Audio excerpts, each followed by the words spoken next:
following is a presentation of the Pro Wrestling Report. Informative, entertaining, and real since 1998. Welcome to PWR Sudden Impact Radio, breaking down all that happened on tonight's Impact Wrestling broadcast on Spike TV. Sudden Impact Radio is on the air.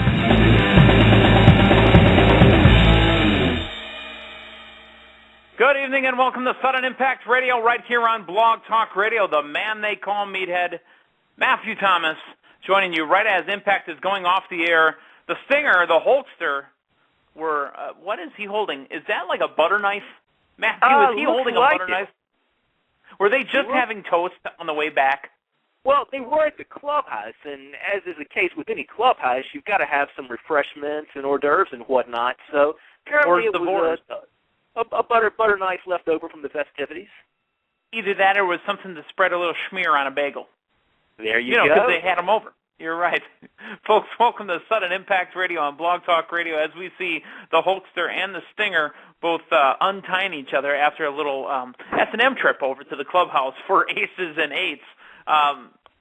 Impact running a little long tonight. Again, something that we've talked about on this program for going on a year now. Production stuff, just they don't have a groove yet.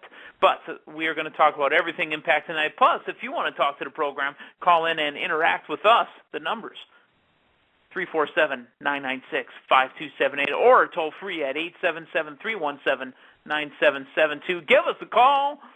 Call right now. Make sure you ask for your parents' permission. Wasn't that Mean Gene that used to do that? I believe Get your parents' permission. 900-909-9900. Ha! Sorry. Got to call the hotline. That's not Gaming's gimmick. It was ours. We've done it for years, but used to love that. Also, if you want to interact with us on Twitter using the hashtag Sudden Impact Radio, you got a chance to have your tweet read on the air. Matthew, how did you think Impact went over tonight? And again, we'll go into detail, but give me a quick rundown. What did you think of Impact overall? I will say that I am actually a little less excited for Bound for Glory than I was 1 week ago at this time. Yeah, I'm going to say the same thing. You and I just talked right before we went on the air here at Sudden Impact Studios, and I said, feeling a little flat. But let us not discourage you from this recap that we call Sudden Impact Radio. Now, the main story, the main thread that's still going on, and you've got multiple threads that are running on the program, but the main thread is Aces and Eights interaction with Hulk Hogan. Stinger's back, so he's on the side of Hogan, at least today he is. And they've got Joseph Park, and they've got him at the clubhouse, and apparently he's been held captive. Now, excuse me, last week when they took the ball-peen hammer to the back of Joseph Park's head, apparently Abyss, Joseph Park, whatever you want. This is something we didn't catch right away, but I caught in the replays today. He didn't have his teeth in. Did you notice that? So was that Joseph Park or was it Abyss? Who knows at this point? So, is that part storyline or is it just a production goof-up? It's going to be tough to say. I still think that Park or Abyss, whatever you want to call him, plays a pivotal role when Aces and Eights is finally revealed, when we finally get the payoff.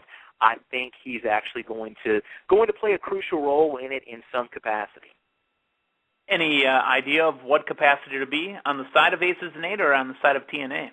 No, I think he's going to be, there's some way they're going to swing it as he's one of the masterminds behind it because, this Joseph Park Abyss thing has been going on for quite a while, and we've never gotten the payoff to that storyline. So, I don't know, just a hunch. I think that when it's all said and done, he's going to be one of the pivotal aces and or eights, if you will.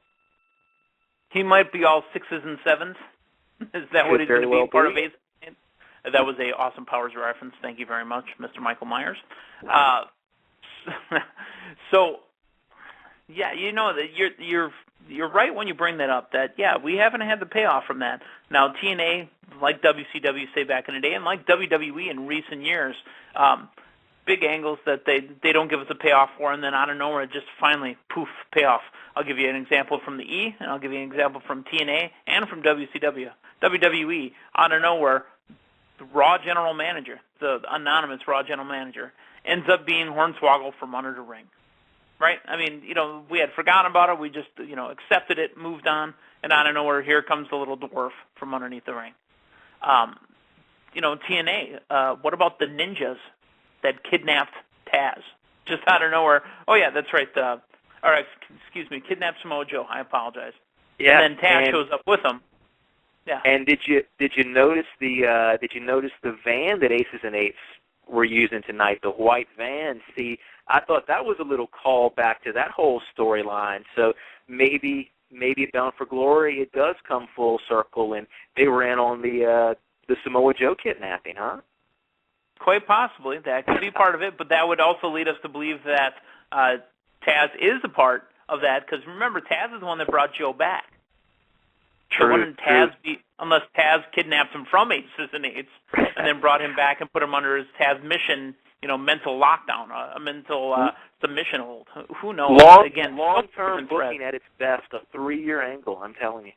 And they knew it all along. Through all the booking committees, they knew it all along. There's a hint of sarcasm in those comments, by the way. Right. Sarcastable? Is that what you were talking about? Little bit there. Little bit. Yeah, don't go too sarcastic for too long because it'll affect your brain. So the other thing that we saw tonight, which is kind of a callback, and we were promised a TV title match tonight. We were promised a TV champion tonight was going to be on the air. And, I guess, that's what we can pull away tonight. We finally got them to admit that the reason we haven't had a TV champion on the air is because the TV champion's contract negotiations with the company weren't going so well. So, Devon, thank you very much. They even put him over in the program tonight. But Devon, thank you very much, and we got to go. We got to move on. And I was glad to see them acknowledge that too, instead of just try to gloss over it in some capacity. They acknowledged it and set up a match tonight for the TV title, and hopefully we'll move on from there. Yeah. So definitely taken away tonight. We're talking still Aces and Eights, and folks, even if say you're upset about it, Aces and Eights is the conversation right now. We're going into Bound for Glory. It's Aces and Eights. It's, the main event matches, and it's, what's going on with Abyss as far as in the Aces and Eights and the TV championship. So that's what you're pulling away from tonight. Let's run down the matches tonight as we talk about Impact from September, what is today, the 27th. September 27th already, man. We are in fall. In fall. Crazy. Already. Can you believe that? Craziness, indeed. Let's talk about the matches, though. And the show opened up, of course, as we just mentioned, with Hollywood Hulk Hogan, talking about the contract negotiations. He's handling business. And he says, you know what? We got to move on. He was a good champion, but we need a champion. So he's going to do the, what do they call it, Championship Thursday? So let me get this straight. We've got open fight night, and then always the week after we have Championship Thursday. Does that sound right? That sounds like what they're going with. Okay, because, again, if we're calling it now, and that's what they're saying, then we want consistency. Let me see you next month and see if you follow up with Open Fight Night, which includes a gut check match, and then the following week, Championship Thursday, which includes a gut check, who's getting the rose ceremony in the ring with Al, Taz, and Bruce Pritchard. So, and don't forget a TV title match each week, too. Yeah, well, that's what we're supposed to get. Doesn't mean we're going to get it, but that's what we're supposed to get. So when Hogan comes down to the ring with his baseball bat, he gets all the way through all the gimmicks and talks about what's going on also with James Storm and Bobby Roode. He says it's a huge mess, and to be honest, let's just make it a match at Bound for Glory.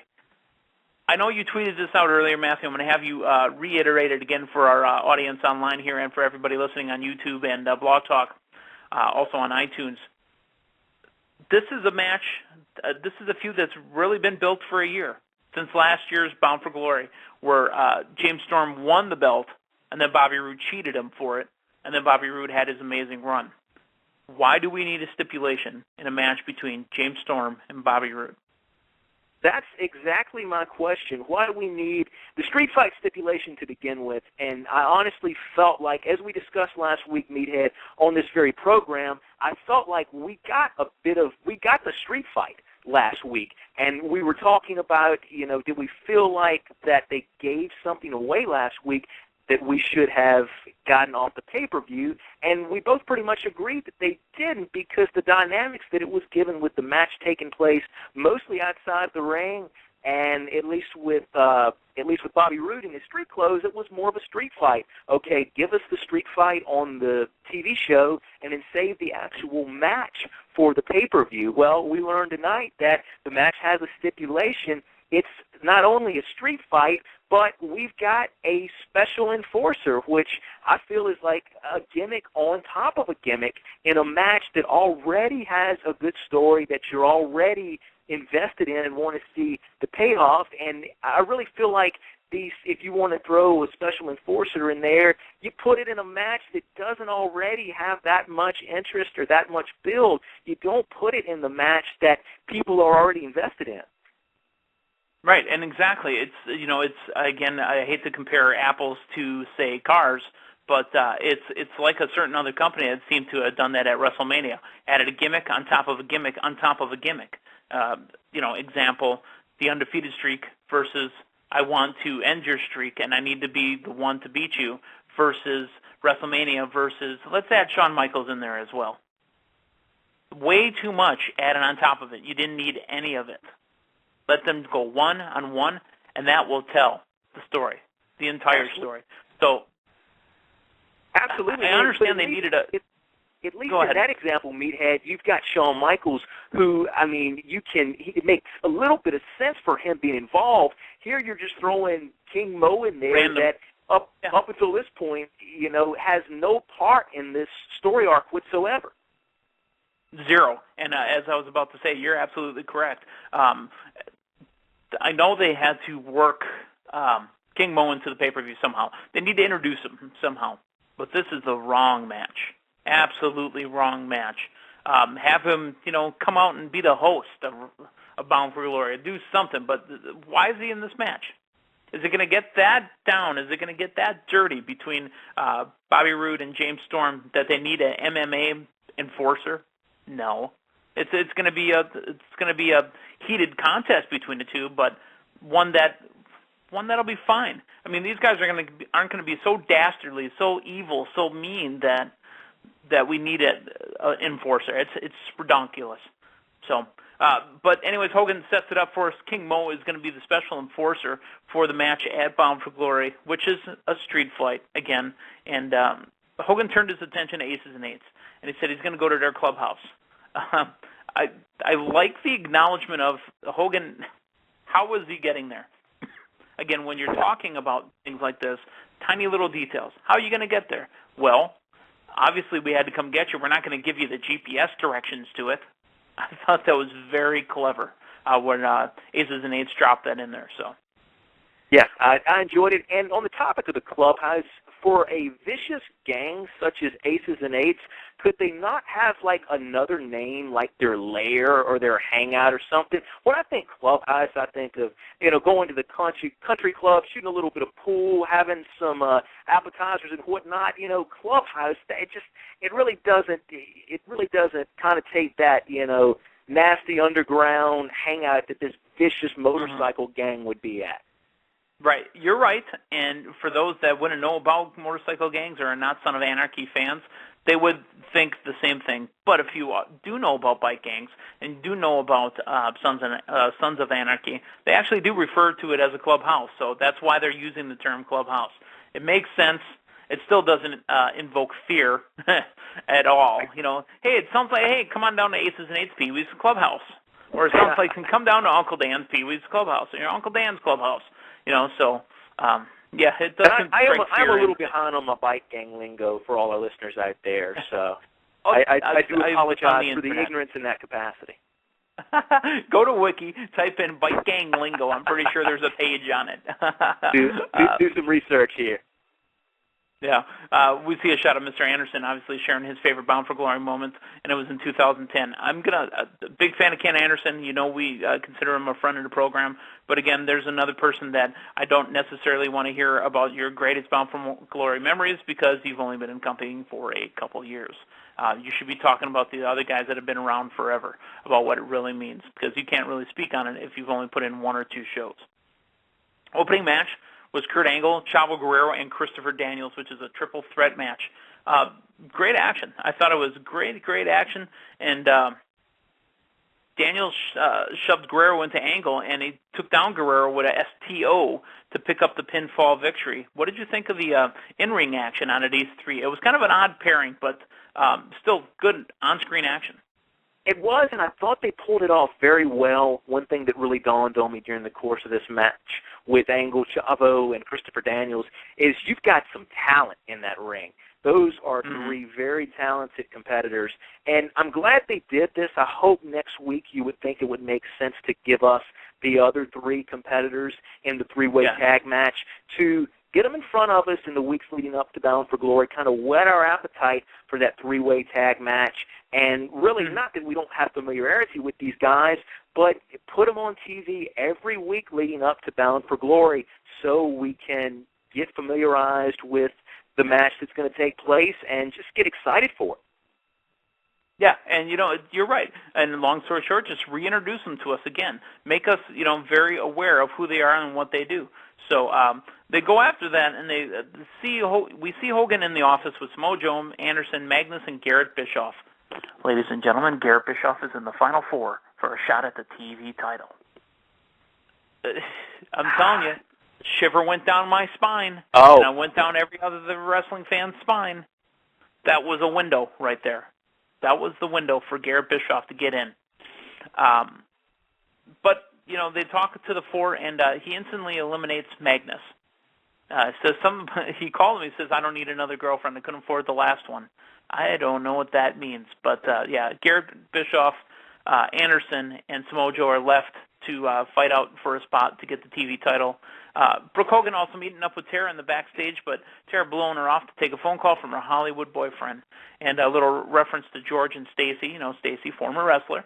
Tara knows who she is. Maybe she thinks she can get into the in crowd and hang out with George Clooney and, you know, Stacy Keibler. Just a little weird setup. But, you know, Brooke Hogan lets her know that obviously there's going to be a match for her when they get back from break. And it's for the #1 contendership for the Knockouts Championship. There is our girl, ODB, and she's accompanied by her boo, her husband, Mr. EY. You know, we had him back doing his thing, but he really wasn't doing, you know, his thing when he was back on camera other than promoting his stuff and taking his pants off. Well, tonight he was back doing his thing, his EY thing in the ring, you know, locking up with the referee, running around, just hooting and hollering. I was glad to see Eric Young back, and I thought it was a fantastic match by the girls tonight. But with Tara getting the "oh, I'm hurt," feigning an injury, roll-up victory, and becoming the #1 contender. Yeah, EY is always fun to watch, and I actually enjoyed watching the dynamic between EY and Tara because with this whole Tara Hollywood boyfriend angle, I've got my suspicions. And if you notice, there was a little bit of interaction between those 2 tonight, so just something to keep your eye on there. 9:18 p.m. Central Time, September 27th, 2012. Matthew Thomas calling out there. I wanted to timestamp that for you. Yeah. 9:18 thank you. Central Time, September 27th, 2012. Matthew Thomas called it first, folks. EY is the big Hollywood boyfriend. That's it. You nailed it right on the head. Ladies and gentlemen, he called it out, and it's right there. But anyways, like I said, Tara gets the pinfall victory and is now the #1 contender. So, you know, Bobby Roode talking to Austin Aries in the locker room, you know, just your standard stuff. One of the things that's been bothering me about the episodes lately, and it's really been noticed a lot, especially when you see somebody like Sting and Hogan on the screen versus the other guys, the back and forth between film and video. Do you know what I'm talking about? Yeah. I think it's just irritating. I'm having a hard time enjoying the program when I have to think, okay, well, if it's film, that means it's pre-recorded. If it's live, video, that means it's live. So, they've got somebody syncing all this stuff up, but I shouldn't have to think about it when I'm watching, should I? Yeah, whether you consciously realize it or not, it's like you have to switch gears to a certain extent, and it's very distracting. Yeah, so let's talk about the last elimination for the TV title championship match. You got Garrett, you got Joe, and you got Kenny. Hogan eventually will eliminate Garrett Bischoff. Now, the thing that everybody's pointing out and saying is, hey, you know what? When Garrett was asked to leave, did you see the look that he gave Hogan before he left? I want to say that we're reading too much into it, but it's still there. Matthew, what do you think about it? Well, I noticed the look, and I noticed the length of time the camera stayed on him as well. So stayed on the look, correct. Those two things really make you wonder if I actually had the concern he might interfere in the match tonight and try to interject himself in some capacity, which thankfully we didn't see. But I don't know. Maybe we're not too far away from a heel Garrett Bischoff. Really? Because Eric Watts 2012 wasn't entertaining the first time he came around in 1998, and it's just not entertaining now. And it's funny how, and everyone on Twitter also mentioned this too. A bunch of other people, just replying, why are they putting over Garrett Bischoff? Did you see? Jay Rosales 13 on Twitter says, did you see Garrett Bischoff's face after Hogan didn't pick him? Could this lead to a heel turn and have him be the heads of aces and eights? I'm struggling when I hear if you want to turn him, that's one thing. But if you want to, I think if you do the head of aces and eights, I think that would piss a lot of people off. Yeah, and not only that, and I'm going to add in Bahama Man 22 said, I almost gagged when Joe looked at Garrett and called him a great athlete. The utter respect that they're giving to Garrett Bischoff, like he's a cagey ring veteran, like he's put in his time on the independents and, he's earned a spot. This guy, he's there because he has a last name that starts with a B, ends with an F, and we can't say it on TV, but it's, we can't say Eric Bischoff on TV, but it's Garrett Bischoff. Now, granted, he may be putting in the work. No disrespect to him and what he's doing for a living, but as far as, the guys having to put him over on camera, right. Does that make them sick?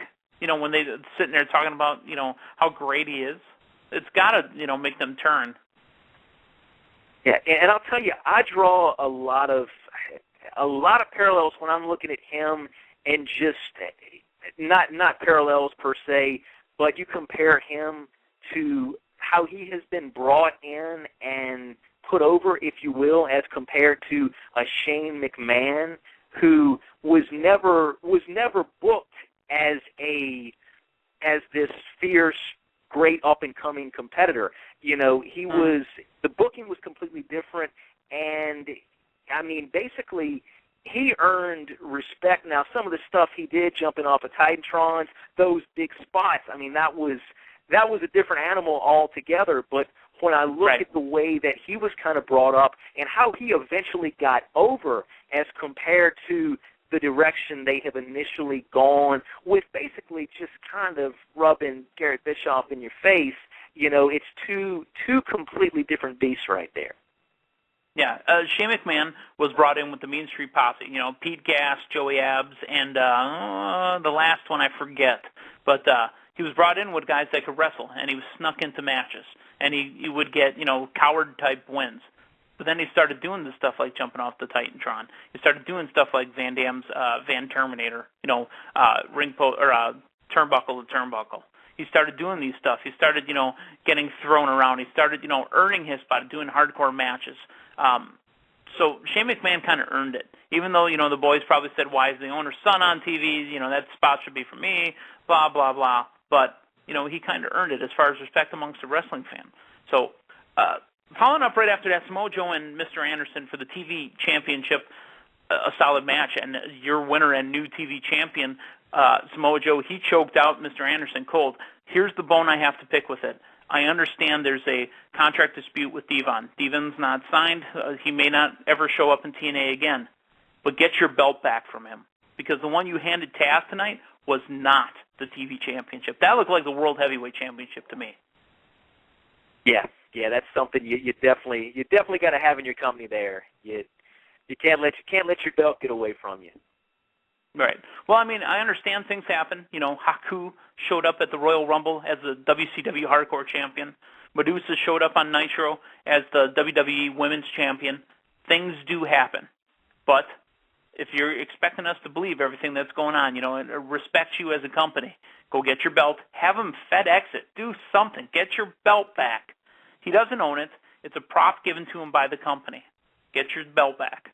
So, notice Joe he did a pretty good job, I think, and I think Earl did a good job too. They didn't show it to the camera as much, but again, I'm a belt guy. You know, I pick little holes, and that was the World Heavyweight Championship he was holding, or a facsimile of it. So, but again, a great match. I really thought everything went over well. Real quick, gut check competitor Evan Markopoulos, I think it was Markopoulos, got 1 yes and 2 no's. The yes came from Taz, which kind of crossed me up. I thought the no's, if they were coming from anybody, would be Taz and Bruce, and a yes from Al Snow. The no from Bruce I expected. The yes I didn't expect from Taz, but we got a no from Al Snow. I thought that was Al's kind of guy, especially with the promo. By the way, the best kick-out, quote-unquote, promo from any of these gut check competitors happened tonight. I thought it was a fantastic promo. Absolutely. I agree 100%. I really enjoyed the promo. Thought he did an excellent job with the delivery. You know, Meathead, I keep coming back to kind of what I touched on last week. Like, you know, when he's out there cutting the promo, no matter what they decide, how is this going to affect me? How is this going to affect TNA next week or next month or 2 months from now? It is the question, because like we talked about, you really haven't seen a lot of any of these guys on TV in the weeks since they have gotten through, with the exception of Joey Ryan, who, of course, didn't get through. But, yeah, I had a hard time really being invested in the outcome of this either way. Right. And maybe I missed it, but where was Joey Ryan tonight? Yeah. Nowhere to be seen. He was referenced in the backstage segment, but no Ryan appearance. Nothing. If you're building towards a match at Bound for Glory, Joey Ryan and Al Snow, if that's what they're working towards, then why wasn't he there tonight?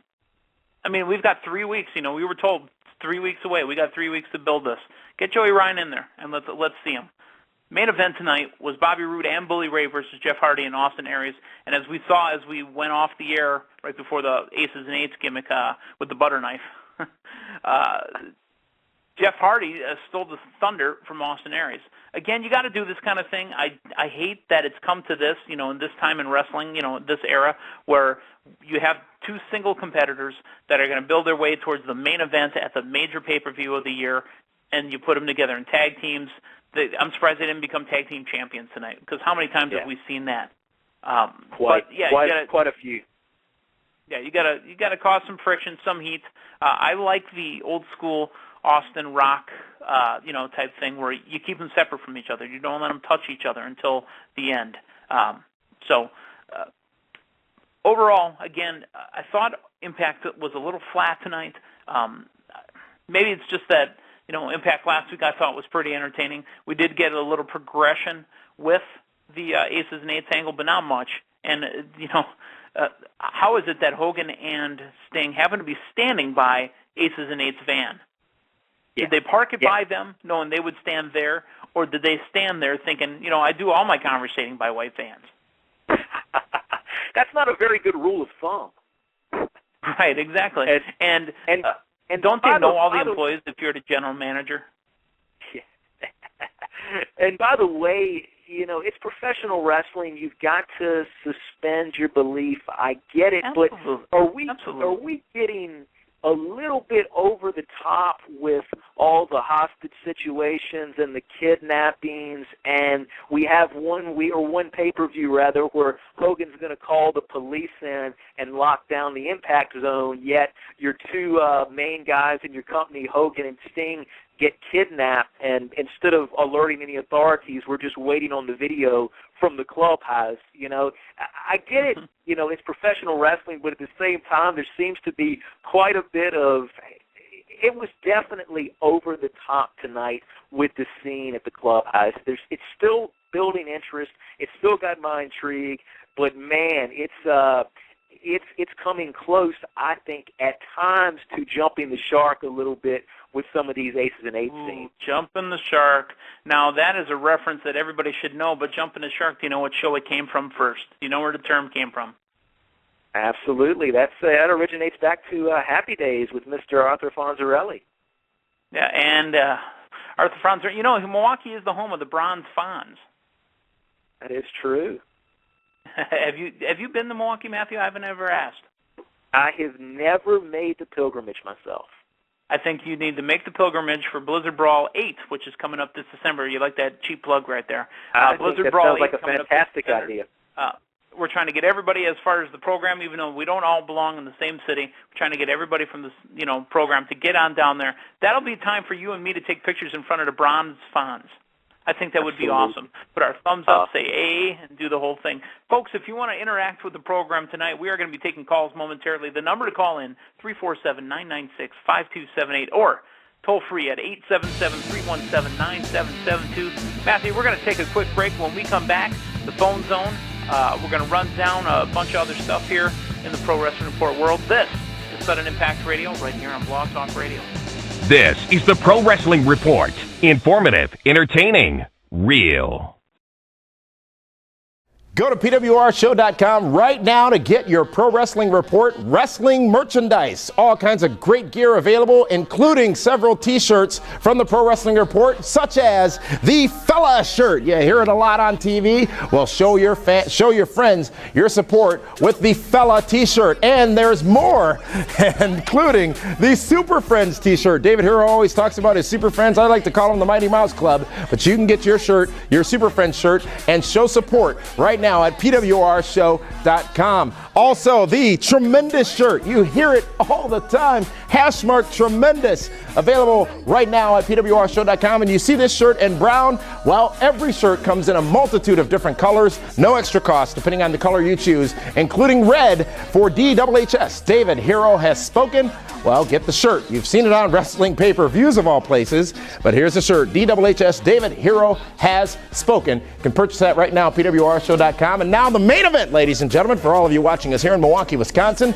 You've heard about Austin 316. Well, you've heard about it because it started right here in Milwaukee, Wisconsin at King of the Ring 1996. Well, why wouldn't you want to show Milwaukee 316? Yes, indeed. Celebrate wrestling history here in Milwaukee, Wisconsin. On the back, all the wrestling pay-per-views that have occurred in Milwaukee, all listed on the back of the Milwaukee 316 shirt. Very popular shirt. You're going to see these all over in the Milwaukee area, and you can purchase them right now, all on sale right now at PWRshow.com. Head on over right now and pick up your Pro Wrestling Report merchandise.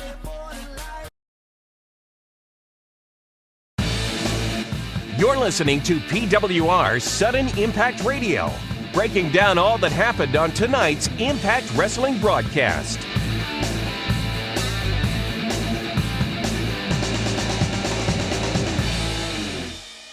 Welcome back to Sudden Impact Radio on Blog Talk Radio. The man they call Meathead, Matthew Thomas, joining me every week. Right after Impact goes off the air, we go on the air with Sudden Impact Radio. Sorry, I was about to belch there. I pounded a bunch of soda during a break, and I can feel it. It's right there. So, folks, if you hear me go silent for a minute, trust me, I just burnt my microphone because I was breathing fire, baby. Folks, if you want to interact with the program tonight, again, 347-996-5278 or toll free at 877-317-9772. Don't forget, we also got the Chatmosphere or the Chatosphere, depending on who you're asking, Damien and myself. And there's a few people in there. They've been chatting it up all throughout Impact. We have the chat room open and ready to go through the show, so if you want to chat about Impact while it's on the air, head on over to the chat room for the show. Let's take some calls. We're going to start off. You were introduced to him, I think, properly for the first time last week, Matthew. You've heard him before. We're going to go out to the 901 area code, and I believe that's Memphis, Tennessee. This is Curryhead. Go ahead, Curryhead. What's up, Meathead? Say hello to Matthew. How you doing, Matthew? Curryhead, what's going on, my man? Well, before I start, I at least got to say this about this program. It wasn't exciting as it was last week. Last week it was exciting because at least they went in and they gave at least stable details of what's going on. At least have it at the pay-per-view. And this week this was better than the other show that happened a couple of days ago where you didn't know what was going to happen, but you found out towards the end that you're going to have a greenhorn that's going to probably be the main event. But at least this one, and I'm not going to, at least this one I can say this. You got your tag team belts established. You got your women's title established. I at least like to have Samoa Joe as the TV title. You know why, gentlemen? Because hopefully this will bring Joe back into the mix elevate him. Because think about it, for the past couple of years, Joe has been stagnant, has been not doing nothing. And at least this TV title, hopefully this brings him and shows him how big of a killer he was, and I mean that in a good sense. Now let me get to this Aces and Eights. I got some problems with this. I hope, and my thing is this: I'm not going to speculate that if that leader is, I won't say who initials is EB, which I can't mention his name, is who I think it is. Why are they wasting my time with this thing? And oh, by the way, guys, I got one more thing to ask you. Clubhouse is the proper term for this. I know it sounds childish and stuff, and believe me, I grew up, and this is a shoot, and I'm being honest. I grew up with some family members in biker gangs. They are black biker gangs in the South. Mm-hmm. They call them clubhouses. And also, other street gangs, they call them street gangs that I grew up with. They call them clubhouses and all that situation. So they are called clubhouses. But I want to know if this Aces and Eights thing, if it doesn't end with this. Hopefully this Joseph Park Aces and Eights thing does end for Bound for Glory, then what is next? And I also got this James Storm and Robert Roode match. It was why they disappoint me with a gimmick on a gimmick on a gimmick, like you said. It was perfect the way it is. I might say he put in a cage match, maybe that's a little too gimmicky. But a street fight, we just saw that for free last week, and now you're gonna put this on for free. Now we're gonna pay to see something that we saw last week. That's like, right. I don't give away stuff for free. And believe me, gentlemen, I never give away anything for free. You can ask my employees that and my customers. I never give away anything for free. Would you give anything away? Only time I would give away anything for free is maybe it's the PWR team and Matthew. I got you. And by the way, Matthew's part of the PWR team as well. I like it. Gary, thank you again. Yes. Oh, by the way, I am coming to Blizzard Ball, so okay. I will be up there. I'll be up there. And by the way, I gotta go now. I gotta make that money. Okay, all right, Garrett, thank you for calling in. We need some rats around the ring, Matthew, so Garrett is on his way to Blizzard Brawl 8, and he's going to take care of all the boys. And he's bringing free samples, right? Free samples. I know he said he never gives anything away. Sometimes you do have to give away. You got to sample that crack before you get hooked on it. So he brings up good wrestling points, though. Granted, they were mostly points we already made, but he brings up the point that the match that we're going to be paying for at the pay-per-view, the street fight, James Storm and Bobby Roode, we did just see that for free on TV last week. We didn't see, and again, we talked about this last week. We talked about it a little bit at the beginning of the show. We didn't see a real on-street fight because Bobby Roode was still in his street clothes, but, in his dress clothes. And I think we're going to see a lot more of, like I said, with the WWE, when they do street fights and they, it's something, Triple H, say Shawn Michaels, they're both in jeans, okay? They both are, dressed to get it on, like they're workmen. Taking care of that stuff. So, Curryhead makes good points. We always enjoy having him on the program. Let's take one more call here. How about the 973? Go ahead, 973. What's your name? Where are you calling from? Yeah, Meathead. How you doing? Hey. Announce yourself to the world. I believe this is Don from New York, correct? Yeah, I was just a little bit bedazzled and awestruck by that work shoot that Curryhead just dropped. That was tremendous. Hashtag. Wow. See, I told you. I googled it and I wikied it. I knew it was called the Clubhouse. I knew it. No, that was tremendous. But no, as far as TNA went tonight, I thought that the Tara Brooke Hogan backstage segment was off the charts. I mean, and then after Tara, totally disses Brooke with the cell phone thing, and then Brooke drops the hashtag newsflash on her. You got a match tonight. That was fantastic. I really think Brooke. I think Brooke's a star. I was the biggest critic of Brooke, and I think I'd like to see more of Brooke, less of Hulk, definitely. And you guys hit the nail on the head. The storylines are all over the map with TNA. And let's talk about the 800-pound pink gorilla in the room. And no, I'm not talking about one of David Hero's. I'm not talking about one of David Hero's girlfriends. I'm talking about the fact that TNA is focused on their little wrestling organization in England. They're focused on their wrestling organization in India.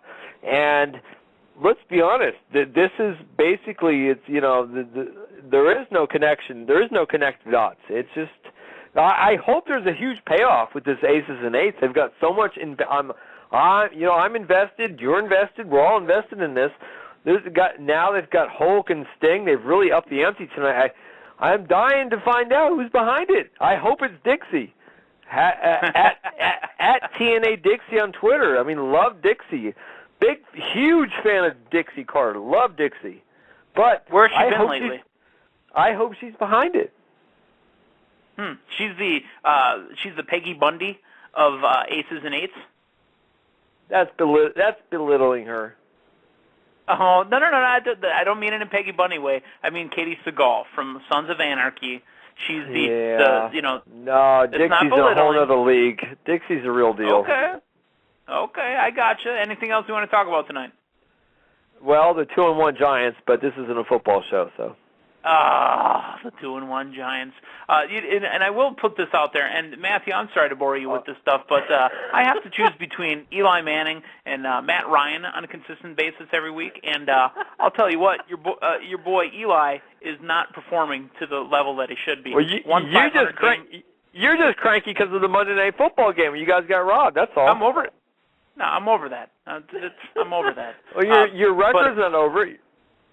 And on that note, as we finish up with Don from New York, thank you, Don, for calling in. Don's always giving me a hard time, Matthew, about the New York Giants and the Green Bay Packers, and I never thought it'd be a rivalry that would get as heated as it has over the last, 6-7 years now, with Brett Favre, throwing that really ridiculous interception that allowed the Giants to go on and beat the undefeated Patriots in the Super Bowl, with Aaron Rodgers and the Packers getting beat by the Giants last year in the playoffs for the Giants to go on to win the Super Bowl again against the Patriots.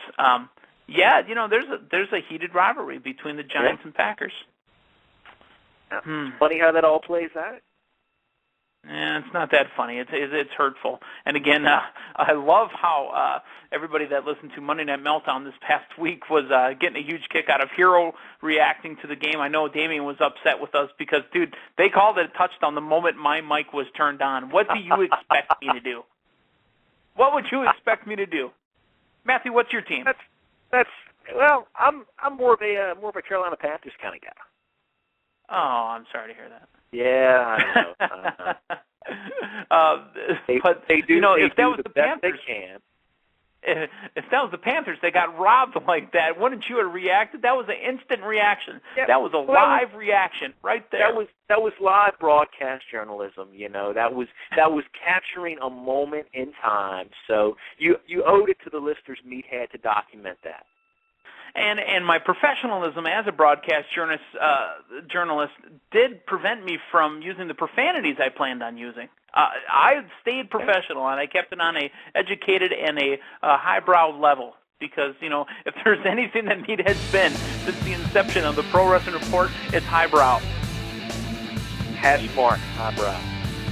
Hashmark highbrow. Yeah, we're going to have to get that trending. Let's take a quick break. When we get back, we're going to wrap this pig up and put a nice little bow on it. This is Sudden Impact Radio, right here on Blog Talk Radio. There's only one place to get the latest from pro wrestling, including the only place to get 100% verified wrestling news. Watch or listen to all of our latest TV and radio broadcasts on demand and get caught up on wrestling news between episodes. PWRshow.com is the cleanest, friendliest, and most fan-friendly source for wrestling news on the web. You're listening to PWR Sudden Impact Radio, breaking down all that happened on tonight's Impact Wrestling broadcast.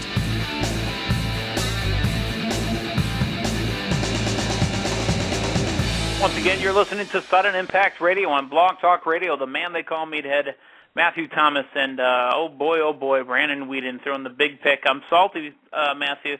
I have the Ravens defense on my bench. Wah, wah. Pick 6 the other way, but that's not what we're here to talk about. We're here to talk about Impact Wrestling. It is now time for what we like to call our Impact Final Thoughts. Matthew, this week on Sudden Impact Radio, we're talking about the Impact show that went off the air for tonight, September 27th, 2012. And again, the big takeaway is going to be what happened with the Aces and Eights, the interaction between Hulk Hogan, the man they call Sting, who came back this week as well, and more interaction between them and the club called Aces and Eights. It's it's a club, it's a clubhouse. Again, you don't hear fear struck into the heart of somebody that says clubhouse, but that's how the biker world works. The guys hang out at a clubhouse, and it's as menacing as you can think. And these guys are not taking any prisoners, pun intended. No joking around, Matthew. What did you think about Aces and Eights this week and the progression in the story between Hogan, Sting, Aces and Eights, and Joseph Parks? It continues to build interest. I'm still waiting on that big reveal, that big payoff to see who these guys are. The scenes that took place at the clubhouse, a little bit over the top for me. I would honestly have preferred a little more of that to go down in the Impact Zone. It would have a little more of a realistic feel to me instead of these vignettes that are taking place with the kidnapped Sting and the kidnapped Hulk Hogan.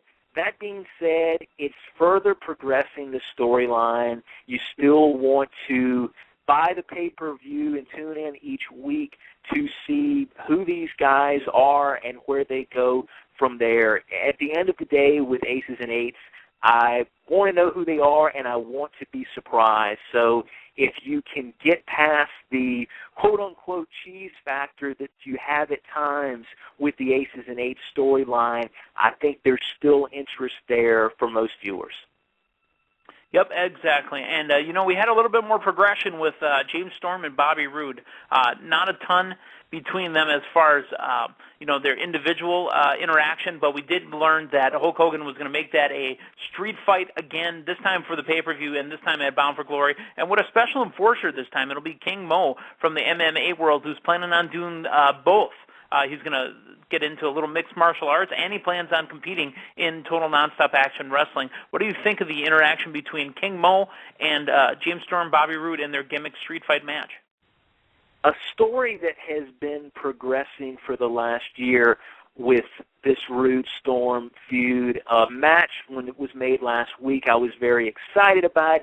A match that I don't necessarily feel needs a gimmick in the form of a street fight, and that I don't feel needs another gimmick in the form of a special enforcer. If you're going to bring King Mo in, I think he's best reserved for a match that does not already have the intrigue and the build that this match does. Yeah.